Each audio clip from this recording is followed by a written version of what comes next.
Having a better understanding of how past investment disasters occurred might help current investors avoid similar mishaps. It's no doubt that throughout history, investors have been fooled by schemes like the Dutch Tulipmania, the South Sea Bubble, and the Mississippi Company disaster. Recently, accounting fraud has been used to hide losses from Ponzi and pyramid schemes by fabricating fraudulent company documents. Hey everyone, welcome to Maatins Vids.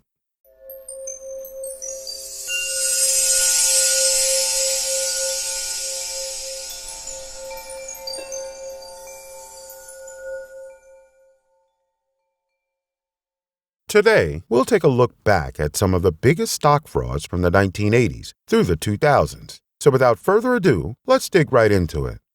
ZZZZ Best Scam, 1986. This carpet cleaning company's owner, Barry Minkow, predicted that it would become the General Motors of carpet cleaning in the 1980s. Minkow appeared to be establishing a multi-billion-dollar business, but he did so by forging and stealing documents. He fabricated more than 20,000 fake documents and sales receipts without anyone noticing. Minkow spent more than $4 million to lease and remodel an office facility in San Diego, despite the fact that his company was a deception designed to deceive auditors and investors. In December of 1986, ZZZZ Best went public with a market capitalization of more than $200 million. Barry Minkow, astonishingly, was only a teenager at that time. He was given a 25-year prison sentence. Centennial Technology Scandal, 1996. Centennial Technology CEO Emmanuel Pinez and his management reported that the company made $2 million in revenue from PC memory cards in December 1996. In reality, customers were actually receiving fruit baskets from the company. Employees then generated fictitious documents to prove that they were documenting sales. On the New York Stock Exchange, NYSE, Centennial stock soared 451% to $55.50 per share. Centennial misrepresented its earnings by nearly $40 million between April 1994 and December 1996, according to the Securities and Exchange Commission, SEC. Surprisingly, the corporation made a profit of $12 million after losing over $28 million. The shares dropped to under $3. Almost 20,000 investors lost nearly all their money in a company that was once a Wall Street darling. Pinez was convicted on 5 charges of securities fraud, including insider trading and booking false product sales to boost reported income. Bre-X Mineral Scam, 1997. This Canadian corporation was involved in one of the world's biggest stock frauds. Its gold property in Indonesia, which was estimated to hold more than 200 million ounces of gold, was dubbed the world's richest gold mine.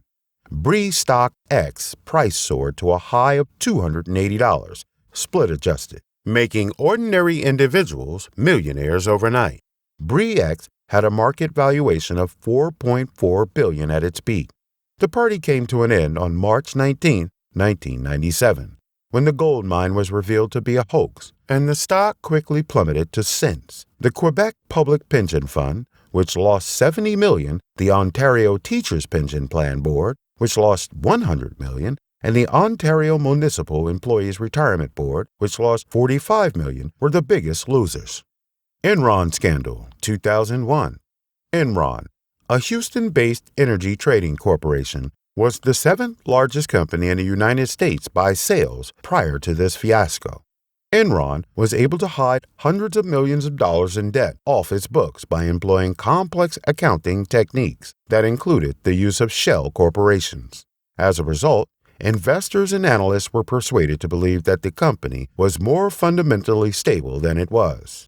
Furthermore, Enron executives' shell firms documented fraudulent sales, thereby documenting $1 of revenue many times. As a result of this method, astronomical profit figures appeared. The complicated web of deception eventually unraveled, and the stock price plummeted from nearly $90 to less than 30 cents. Enron's demise also brought down Arthur Andersen, the world's 5th largest accounting company at that time. Enron's auditor, Anderson effectively disintegrated after Enron's chief auditor, David Duncan, ordered the shredding of thousands of papers. The Enron scandal once again made the phrase, "cook the books," a household expression. WorldCom fraud, 2002. Shortly after Enron's demise, another multi-billion-dollar accounting scandal shook the stock market. WorldCom, the telecommunications behemoth, has come under fire for yet another case of book fiddling. Operating expenses were classified as investments by WorldCom.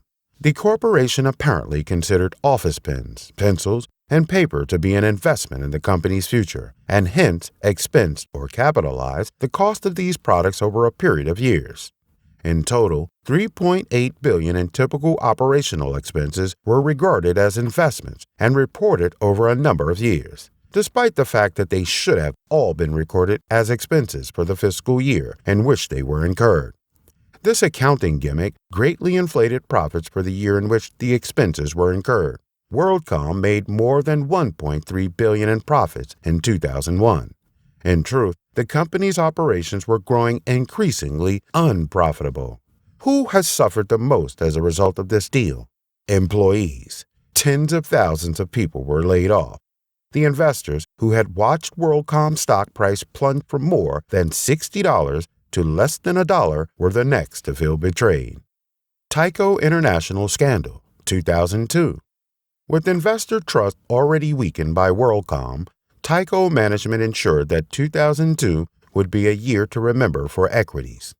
Tyco, a manufacturer of electronic components, healthcare, and safety equipment, was seen as a safe blue-chip investment prior to the incident. Dennis Kozlowski, who was named one of the top 25 corporate managers by Businessweek, drained masses of money from Tyco through unapproved loans and fraudulent stock transactions during his tenure as CEO. Kozlowski obtained $170 million in low-to-no-interest loans without shareholder approval, along with CFO Mark Schwartz and CLO Mark Belnick for a reported $430 million. Kozlowski and Belnick agreed to sell 7.5 million shares of unregistered Tyco stock. These monies were frequently disguised as executive bonuses or benefits and smuggled out of the organization. Kozlowski put the money into his extravagant lifestyle, which included multiple homes, a $6,000 shower curtain, and a $2 million birthday celebration for his wife. The crisis began to unravel in early 2002, and Tyco's stock price plunged over 80% in a 6-week span. The executives were initially acquitted owing to a mistrial, but were subsequently found guilty and sentenced to 25 years in prison. Health South Scandal, 2003. Large-scale accounting can be challenging, especially when management intend to falsify profit reports. Richard Scrushy, the company's CEO and founder, began ordering workers in the late 1990s to inflate revenues and overestimate Health South's net profitability. The corporation was one of America's largest healthcare service providers at the time, with fast expansion and the acquisition of a number of other healthcare-related businesses. The first inkling of problems came in late 2002, when Scrushy allegedly sold $75 million worth of Health South stock before reporting a loss. The transaction was not directly tied to the loss, according to an independent law firm, and investors should have heeded the warning. The scandal began in March 2003, when the Securities and Exchange Commission, SEC, revealed that Health South had overstated revenues by $2.7 billion. When CFO William Owens, working with the FBI, taped Scrushy discussing the fraud, the information came to light. The fallout was rapid, with the stock dropping 97% in a single day to 11 cents. Despite being cleared of 36 counts of fraud, the CEO was eventually found guilty of bribery. Scrushy allegedly secured a position on the hospital regulatory board by arranging $500,000 in political contributions. Bernard Madoff Ponzi Scheme, 2008. Bernard Madoff, the former NASDAQ chairman and creator of the market-making firm Bernard L. Madoff Investment Securities, was arrested on December 11, 2008, by his two sons for running a massive Ponzi scheme. By compensating early investors with money generated from others, the then 70-year-old kept his hedge fund losses disguised. For the past 15 years, this fund has averaged an annual return of 11%.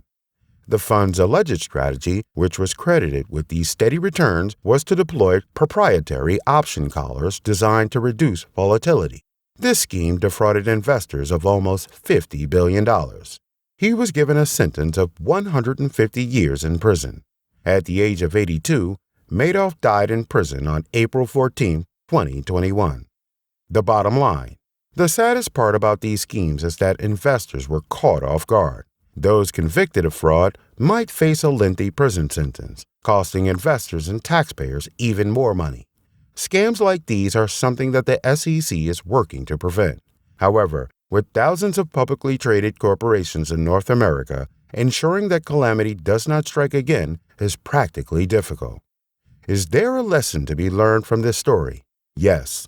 Always invest with caution and diversification. Maintaining a well-diversified portfolio will ensure that events like these do not throw you off course, but rather serve as speed bumps on the way to financial freedom. What lessons are to be learned from these scams? Please let us know your thoughts in the comment section down below. Hope you liked this video. If so, then hit the like button. Also, subscribe to Maatins Vids and hit the bell icon so you never miss any video. See you in the next one. Till then, take care. Thanks for watching.